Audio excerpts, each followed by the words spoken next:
Acreditava-se que teríamos uma trégua no problema das tarifas até o dia 9 de julho, mas infelizmente temos os Estados Unidos e a China que estão batendo de frente novamente. Poderíamos imaginar que teríamos uma paz por mais tempo, mas vejam só, mais uma vez os Estados Unidos está acusando a China e vice-versa de não estar respeitando os contratos que foram estabelecidos durante esse período de trégua. Como eu já falei para vocês há 1 a 2 semanas atrás, sabíamos também que os dois estavam procurando novas alternativas para não depender um do outro. E além disso, como sabemos que os dois têm que pagar tarifas, acabamos percebendo também certos métodos que os dois estão utilizando, inclusive outras potências mundiais, como a Alemanha, a França e muitos outros países também, para não pagar todas essas tarifas que foram estabelecidas. Nesse momento não tem como especular o certo que vai acontecer, porque os dois são imprevisíveis. Lá na China nós temos um ditador e lá nos Estados Unidos nós temos um lunático. Então o resultado final dessa história não tem como precificar o certo. Até porque também temos o problema da tarifa que não vai estar demorando tanto tempo para começar a impactar a economia mundial. Porque nós sabemos hoje que quase todos os países do mundo são dependentes da China e são dependentes dos Estados Unidos. Então, o resultado de toda essa história vai estar abalando o mercado. Como nós sabemos também, hoje o calendário econômico não está mais fazendo com que volatilidade aconteça dentro do mercado tradicional, tanto quanto no mercado cripto. Isso causa um grande problema, porque muitos testes já foram feitos e nós percebemos que é esse tipo de narrativa que acaba trazendo um FOMO, um FUD muito grande no mercado. Inclusive, quando a notícia acabou saindo que os Estados Unidos começou a acusar a China, nesse caso está sendo o contrário, né? Porque eles tinham que rebater as acusações. Nesse mesmo momento, vejam só, quando a notícia saiu, já tivemos uma queda considerável no SP 500. Então sabemos que esse daí é o maior medo do mercado. Tudo que o mercado está enxergando nesse exato momento são as tarifas e nada mais. Então temos que nos concentrar nesse tipo de evento e temos que seguir também para ver tudo que será falado, porque no final de semana, como em dia de semana, tudo pode estar acontecendo e basta uma faísca que pode acabar virando uma fogueira e, como você sabe, o mercado vai estar reagindo a esse tipo de notícia. Além disso, nós tivemos aqui no calendário econômico notícias muito importantes hoje, como eu falei para vocês. O Core IPCA, quem olha muito para isso é o Fed. E por sorte, hoje acabamos tendo no Core IPCA Price Index mensal uma resposta atual que veio exatamente como o mercado estava precificando no consenso. Quando o mercado já precificou esse tipo de notícia, quer dizer que eles já estavam preparando suas posições para que esse tipo de movimentação fosse acontecer. Então, a partir do momento que nós temos esse mesmo resultado, não vai estar mudando em nada no mercado. Em questão de o quanto as pessoas estão ganhando pessoalmente no mensal, podemos ver que é um pouco acima do consenso. Isso não é muito bom, porque quando as pessoas estão ganhando mais dinheiro, elas estarão consumindo, com o consumo aumentando, vai fazer com que o PIB também fique mais acelerado e isso gera inflação. E como nós sabemos, não queremos ter uma inflação nesse exato momento, não queremos ter o PIB muito aquecido. Até porque ontem tivemos a notícia que o PIB está, pelo terceiro trimestre consecutivo, em queda. Em teoria, isso é uma recessão. Além disso daqui, nós tivemos também o consumo pessoal no mensal, onde que veio exatamente como o mercado estava precificando. E isso daqui vem completar essa notícia logo acima, onde que se as pessoas estão gastando exatamente o que o mercado estava precificando, não tem nenhum tipo de problema. Além disso, quando pegamos o PCE, preço índice no mensal, veio também como precificado, e no anual tivemos a mesma coisa, porém veio abaixo do que o mercado já havia precificado. Então, isso daqui é muito positivo. Então, como vocês, para vocês que já vêm seguindo todas as minhas análises, no calendário econômico estamos com muitas coisas bacanas. Tudo está favorecendo para que reduzam a taxa de juros e que o mercado consiga crescer bastante ainda, para que saímos de um bull market para entrar em uma bull run. Mas mesmo com todas essas notícias positivas, se tivermos uma notícia negativa das tarifas, o mercado vai derreter. E hoje foi mais um exemplo desse tipo de narrativa. Então, eu ficarei atento a esse tipo de informação. Mas, aqui vejam só, tivemos uma queda com a notícia, mas pouquíssimo tempo depois, o mercado acabou se recuperando. Então, dá para se especular também que o mercado já está ficando mais calejado com esse tipo de informação. O mercado já está mais acostumado com esse tipo de ameaça. Porque antes, qualquer notícia negativa fazia com que o mercado despencasse e ele não se recuperasse. Mas, dentro dessa queda aqui, no SP 500, vejam só, nessa queda, não tínhamos esse gap? Vejam só aqui comigo. Veja só, isso daqui é um gap que eu posso também considerar como ponto de FVG. Vejam só, o preço veio, caiu e subiu novamente. Com isso, ele veio conseguir preencher parte do gap, não todo, pegou essa liquidez e logo depois o preço se recuperou, mas ainda não saímos desse topo duplo. Por quê? Esse topo aqui está mais baixo do que esse. Então, se for para desenhar uma tendência, permanecemos em uma tendência de baixa. Enquanto não voltarmos acima desse topo aqui, estamos nitidamente em uma tendência de baixa. Por quê? Pernada de baixa, isso pode ser um pullback para mais queda. Então, o que, que eu faço para estar confirmando isso? Eu pego minha retração de Fibonacci, marco esse topo, marco esse fundo. Vou pegar essa retração de Fibonacci que é a correta e vejam comigo no zoom. No zoom, o preço veio cravado batendo 786 e logo depois o preço não subiu. Ele foi rejeitado e atualmente ele está abaixo, indo retestar a zona de $5.900. Isso pode ser duas coisas. Ou o preço vai despencar, ou ele vai estar corrigindo mais ou menos no 0,5 dessa movimentação, para depois explodir.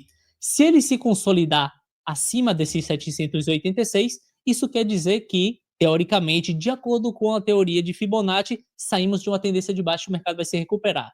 Mas para ficarmos bullish, necessitamos ver uma consolidação acima dessa região aqui. Sem isso daqui, muito complicado especularmos nisso daqui. Além disso, nós temos um ponto muito interessante que eu gostaria de estar compartilhando com vocês. Eu parei para olhar o Open Interest para ver se o mercado estava com uma grande animação ou se o mercado estava com medo. E vejam só, no primeiro aqui eu peguei o Open Interest agregado. Para as pessoas que não sabem o que é Open Interest, é a quantidade de contratos que nós temos em aberto, de pessoas que estão longando e pessoas que estão shortando. Necessariamente, para que você consiga abrir uma posição de long, tem que ter a contrapartida de uma pessoa que está shortando. Como assim? Se eu apostar com você agora, vamos falar que você é o torcedor de um time de futebol. Se você achar que eles vão ganhar, o seu time vai ganhar, eu aposto que o seu time vai ganhar também. Ou seja, estamos apostando literalmente a mesma coisa, então ninguém ganharia nada. Mas se você aposta que seu time vai ganhar e eu aposto que seu time vai perder, quer dizer que quem ganhar essa aposta vai estar ganhando a soma de dinheiro ou pelo menos vai estar ganhando aquilo que vocês apostaram. E aqui funciona do mesmo jeito. A partir do momento em que o Open Interest está subindo, quer dizer que as pessoas estão cada vez mais interessadas em abrir contratos especulativos. Se pararmos para olhar então em um tempo gráfico um pouco maior, vejam só. Aqui eu estou no log, então dá para ver direitinho o histórico. Estamos em um valor aqui atualmente de Open Interest que nunca estivemos antes. Antes eu digo até o ano de 2021. Então nesse ciclo nós estamos atualmente somente no Bitcoin, em todas as corretoras de contrato de especulação nos futuros temos 33,45 bilhões de dólares. Claro que isso é sem englobar contrato de opções, pool de liquidez e muitas outras coisas. Mais uma vez, só contratos futuros. Então, apesar do FUD, FOMO e tal, mesmo assim as pessoas estão apostando com tudo. E isso daqui é muito positivo. Por quê? Eu mostrei para vocês também ao longo dessa semana e da semana passada que os governos estão comprando. Os bancos estão comprando criptomoedas também. Todo mundo está comprando. As maiores gestoras do mundo, como BlackRock, estão fazendo pedidos para conseguir ter stake de Ethereum. Já passou Bitcoin, já passou Ethereum, agora eles estão querendo fazer esse stake. Em breve vão querer fazer com Solana, XRP, quem sabe. O que isso quer dizer? Quer dizer que temos uma notícia boa e uma ruim. A boa é que temos novo dinheiro entrando no mercado, principalmente isso vai atrair mais varejo também, mas a notícia negativa, isso daqui é somente uma opinião minha, é que a partir do momento em que fica privatizado demais o dinheiro que está entrando, não temos mais aquela assimetria que é tão forte. Por quê? A partir do momento onde nós temos muitos degenerados que estão apostando em um token, fica muito mais fácil forçar os preços para ir todo mundo. Mas quando o privado está dentro do jogo, vai ficar cada vez mais como o mercado tradicional. Teremos menos volatilidade e a facilidade para enriquecer vai ser cada vez mais complicado também. Mais uma vez, O institucional não gosta como nós temos uma volatilidade tão forte assim, e para você conseguir ganhar dinheiro, outras pessoas têm que perder esse dinheiro. Então, se você está indo contra o institucional, vamos ter que ter uma atenção redobrada. Mas aí é que tá. No Bitcoin, então, o Open-Interest está em um valor recorde, mas quando paramos para ver esse daqui, que é o Aggregated Open-Interest global, ele não está tão alto, tanto quanto estava no final de 2024. Então, essa queda que nós tivemos no Bitcoin e nas altcoins fez com que as pessoas retomassem uma certa confiança, mas não suficiente nas altcoins. Então, o Bitcoin subiu com tudo, pegou a dominância, fez com que o mercado ficasse com um hype muito alto, mas as pessoas ainda estão desconfiadas nas altcoins. Vocês podem perceber em grupo, em redes sociais, qualquer lugar, qualquer movimentação de queda que nós temos no Bitcoin e no Ethereum, por exemplo, vamos falar que uma queda de 5, 10%, sabemos que nas altcoins menores vai ser uma correção muito mais forte. E basta ter uma correção de 5% que o varejo já fica enlouquecido, fala, acabou o season, nunca mais teremos alt-season, não adianta mais querer apostar o seu dinheiro nesses tokens que não vai render mais nada. Em parte, estão até certo, mas só o tempo dirá exatamente o que vai acontecer. Porém, como eu venho mostrando para vocês todas as semanas, mesmo assim nós temos várias e vários viés que nos indicam que ainda teremos uma pernada forte nesse ano, nesse mercado. Se com tudo isso daqui vocês ainda não estão confiantes e não estão acreditando que teremos uma grande pernada de alta no mercado, eu não sei o que deixaria vocês bullish. Porque, mais uma vez, aqui Bitcoin 33 bilhões, valores recordes. Aqui, com as altcoins, estamos com 70 bilhões, sem contar os outros mercados também. Isso só mostra que a atenção está cada vez maior. Muitos duvidam que as pessoas ainda estão acreditando no mercado de criptomoedas, mas esses números aqui não tem como mentir. São as informações de mais de 20 corretoras. Então, a partir do momento que eu mostro para vocês que as pessoas ainda não estão pesquisando nas redes sociais, tanto quanto já mostraram no ciclo passado, sobre criptomoedas, sobre nome de corretoras e isso e aquilo, quer dizer que a atenção e a entrada do varejo pode aumentar cada vez mais. Então, com todos esses fatores, eu não vejo como não teremos uma bela performance ainda.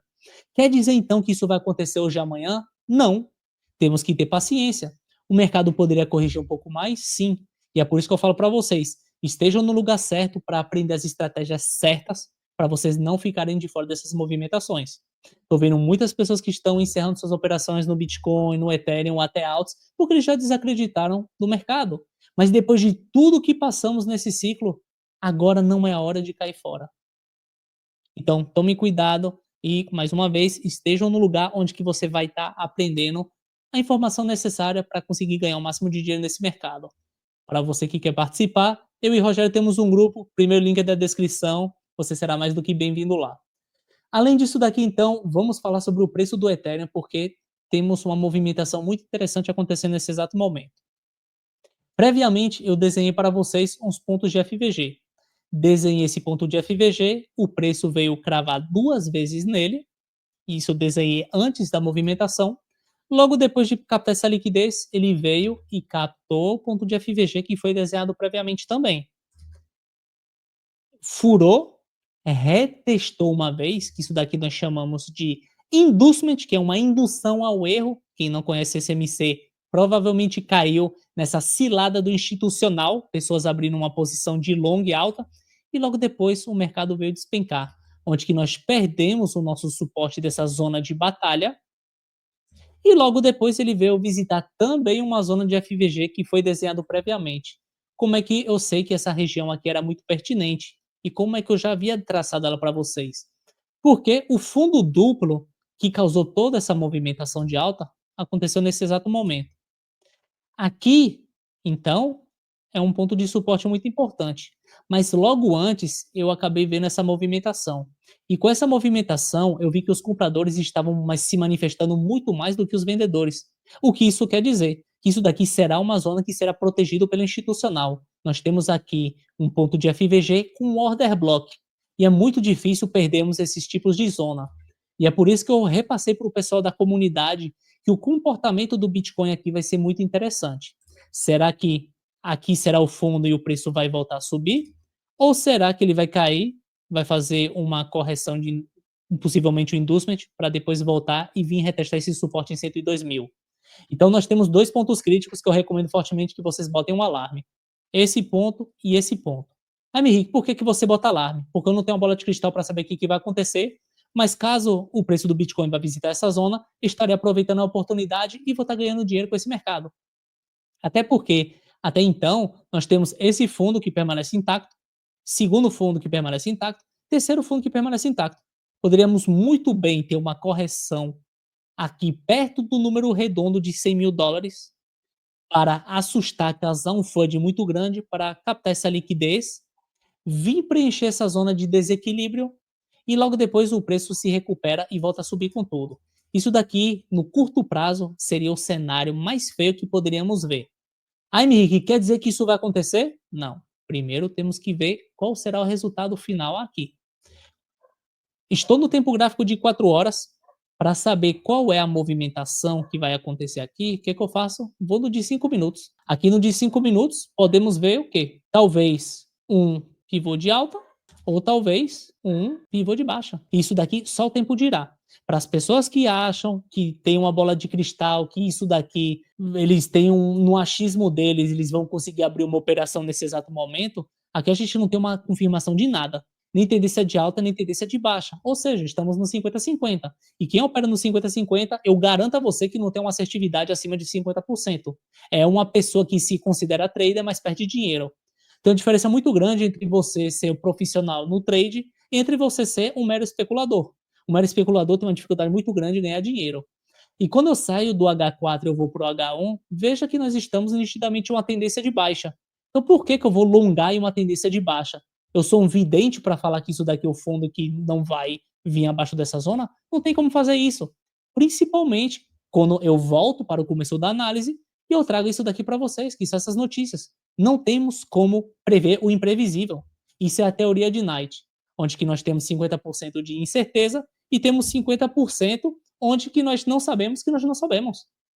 Isso daqui é teoria que é passada em faculdade, beleza? Então só o tempo dirá, mas até então estamos em uma tendência de baixa, mas não se preocupem, não fiquem com medo. Quanto mais baixo for retestar, quanto mais forte depois vai ser a pernada de alta. Por quê? Quanto mais vezes a gente retestar essa base aqui em 100 mil dólares, quanto mais firme ela vai ser. Então eu não vejo essa movimentação como algo negativo, eu vejo ela como algo positivo. Porque, como eu disse, não vai demorar muito para que o mercado estoure a tampa e vá para 120 mil dólares. O que nós queremos é sobreviver até lá, beleza? Então é isso aí, gente. Hoje eu vou ficando por aqui. Para você que gostou da análise, já deixa o like, deixa o comentário e já bote para me seguir, beleza? Tamo junto demais e a gente se vê na segunda.